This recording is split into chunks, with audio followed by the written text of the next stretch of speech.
Today we're talking about food. Food, snacks, meals. It's so consuming.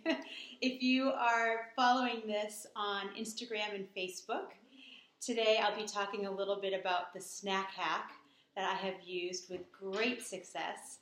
And then stay tuned next week. I'll have a blog post on tommymom.wordpress.com with more on this topic. Tips,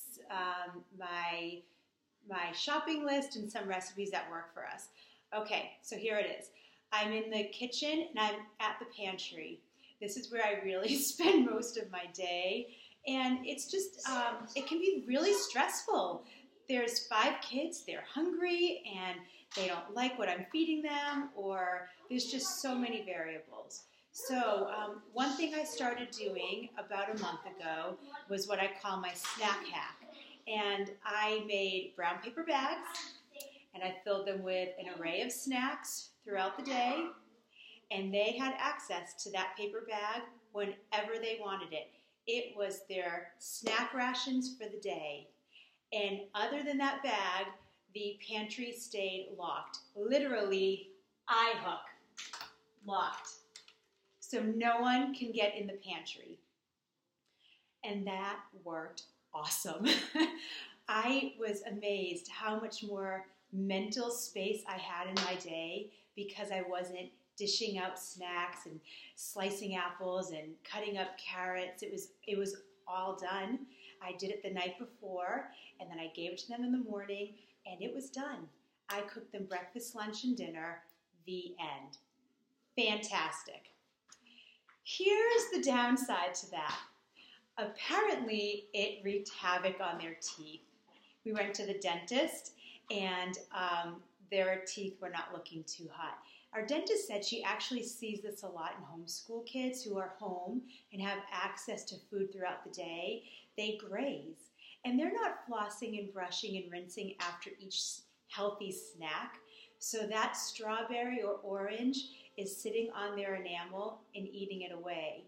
Now, I'm not an expert on this, and it's an evolution for us. We're still learning about our oral hygiene and our teeth. I don't think we hit the genetic jackpot, at least from me.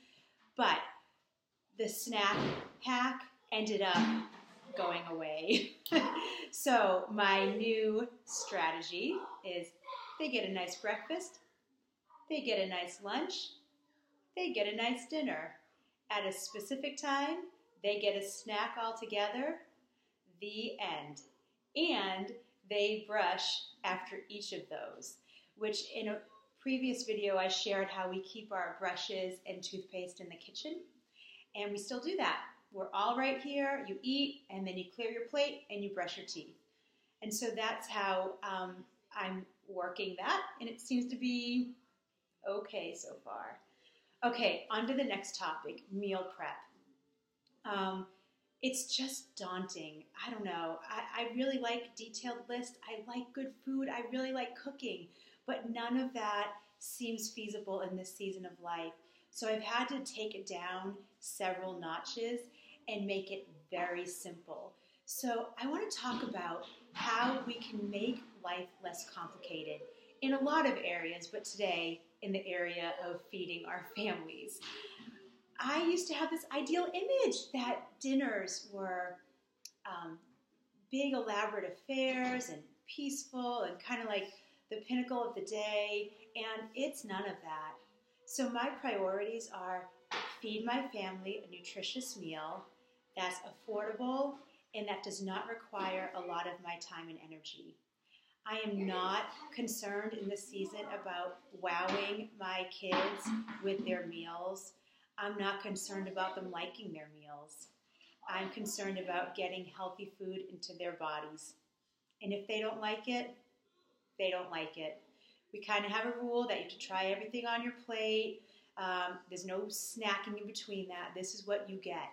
And then I do reward them with a slice of dark chocolate afterwards for dessert if they do that. It's not pleasant. Dinner time can be just not pleasant, but that's how I'm doing this right now. As far as meal planning goes, I have this board, this paper that I keep in my fridge. It's on my blog as well. It's super simple. I literally just list out proteins, produce, what I want to prep this month, and what I need to purchase throughout the month. And dinner time, okay, what protein do I want? What produce do I want? Dinner served. It's really that simple. Herbs, salt, pepper, garlic go a long way. Keeping it simple.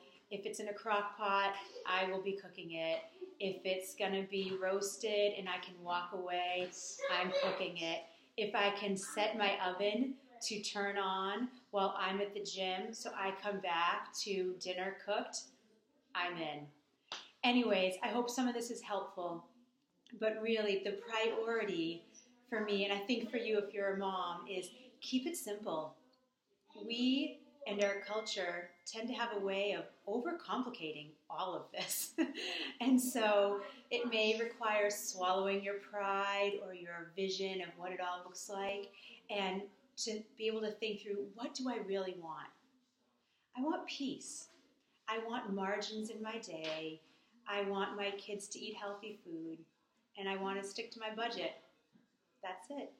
Okay, I hope this helps, and I will talk to you next week. Bye.